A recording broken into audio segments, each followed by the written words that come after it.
Let me start from the point of view of me. Maybe in this case, it would be me maybe saying something like that, right? Mm-hmm. First of all, remember, I have infinity and they have infinity. I would never experience, just because I don't believe it, only for that reason, I would never experience a case where I would say that and they would react badly, because in my mind, I know there's only love and I know eventually that would help them. So first of all, I don't visit ever the frame of them who would take it and be insulted. Otherwise, I will not be there. That's one point of view. I want you to really understand that I'm walking my talk, right? So because I'm not expecting it, it never happens to me, right? And I don't go around and stopping people in the street and saying, were you raped or did this happen? It was, obviously it's a co-creation there, right? So it has happened to me many times. I actually do attract a lot of my students having had some kind of sexual harassment or, really bad, in quotes, experience around sex or, assault in that area. So what usually happens is you'll be surprised, because, most people would expect what you're expecting, but you would be surprised that most of them, when you explain, of course, everything, you say it wasn't conscious, you were vibrating there, you were supposed to leave it. But also, remember, if you have infinity of you, it means there were many versions of you who didn't experience it. So it is like, oh, you were, oops, you thought badly and this happened to you and it's a done deal. Remember, you're infinity. So it means that was anyways supposed to happen in one of your frames. So once you start thinking that, you actually are empowered. Most of my students who have experienced that, they feel empowered because they go, so if I understand that, first of all, I can forgive myself.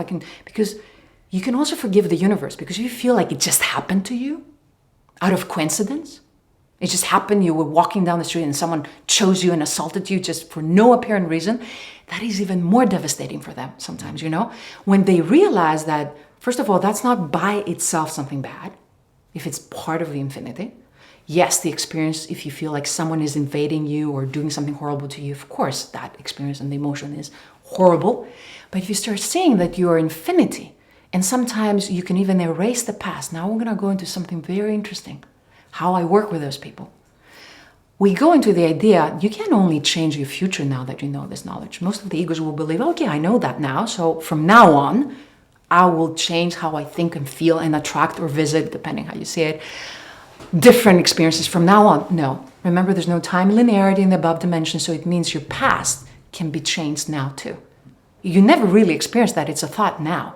So most of them, what I do is I never erase past. I make them understand those frames will exist, right? Even people who don't remember being raped, according to me, have somewhere a version of them being raped. They just don't remember because they never visited or they never chose to experience that. Now, we go to the other person who supposedly remembers that, not supposedly in the negative way, I don't imply that it didn't happen. I implied from quantum physics point of view, in that moment they're choosing to remember that, right? That version of them. So you go to them and you say, how do you feel if it never happened? And you don't say philosophically or trying to minimize the event or take it away as an experience. You just say, only if it's your choice. How would you like to know that, yes, somewhere it exists, that's a possibility, but from now on, you will choose the idea that this was never your past. And most of them, when they're ready, of course, otherwise I wouldn't have attracted them also to be there, they go, oh my God, that will be the most wonderful, amazing feeling. Oh, what a relief. And then they start working on that. And usually what happens is their presence starts proving them right now. They usually start having feelings, or they get indication that it never happened, or they might work in the idea it happened, but it never affected me. It depends which one, they're infinity, right? So they choose the one that works best for them, the one that gives them relief. And some of them, I even had indication where they hadn't seen their rapist for years, and they bumped into them in another country. That's not a coincidence, by the way. And that person was like really, asking for forgiveness. And the point of view is like, I don't want to go into many details because it was their experience, but they told me it could have not have happened in a better way, because that specific student of mine didn't want to completely forget the event, because she wanted to have the experience of it didn't affect her and she's empowered. And the person who attacks is the one who has the issue, not the person who's being attacked. That was her lesson, what she wanted to get out of it. And she immediately got confirmation of that. She hadn't seen that guy for like 25 years. And the moment she started working with that version, she so happened to meet him in an entirely different country of where it happened or where they both come from. It was London, and it so happened that we're both Greeks, and it had happened in Greece. So just walking down the streets of London, and then all of a sudden you see that person, especially a month later when you're working with this idea, and you see them, and then you have exactly what you wanted to experience. is for me what most of the times my students experience. Why is that person who, let's say, would be offended going and visiting the person who somehow offends them? You always need to see that even they are not the victim even there. It means somehow they needed to see it, always for a good reason. That never the universe mirrors anything for you to offend you or punish you or anything like that. And remember, from my point of view, I can, because I don't believe it, I would never be visiting a frame where I would somehow say that or be in a conversation where they would be offended. I would always have attracted the version that needs to hear that, that version has created also me saying it to them, right? So it's always a co-creation from that point of view. It never can be offensive or, intrusive or anything like that. Now, do people feel that? Yes.